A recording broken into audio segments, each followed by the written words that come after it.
அனைவருக்கும் வணக்கம். என் லைஃப்பில் இந்த மாதிரி ஒரு பெயின்ஃபுல்லான ஒரு சுச்சுவேஷனை நான் ஃபேஸ் பண்ணதே கிடையாது. மனசு முழுக்க வலி வலி மட்டும்தான். இந்த சுற்றுப்பயணத்தில் என்னென்ன மக்கள் பார்க்க வராங்க, அதுக்கு ஒரே ஒரு காரணம் தான் அவங்க என் மேலே வச்சிருக்கிற அன்பும் பாசமும். அந்த அன்புக்கும் பாசத்துக்கும் நான் எப்பவும் கடமைப்பட்டிருக்கிறேன்.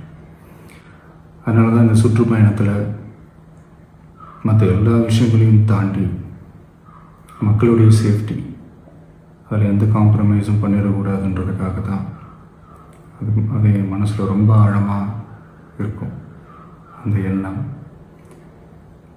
அதனால தான் இந்த அரசியல் காரணங்கள் எல்லாத்தையும் தவிர்த்துட்டு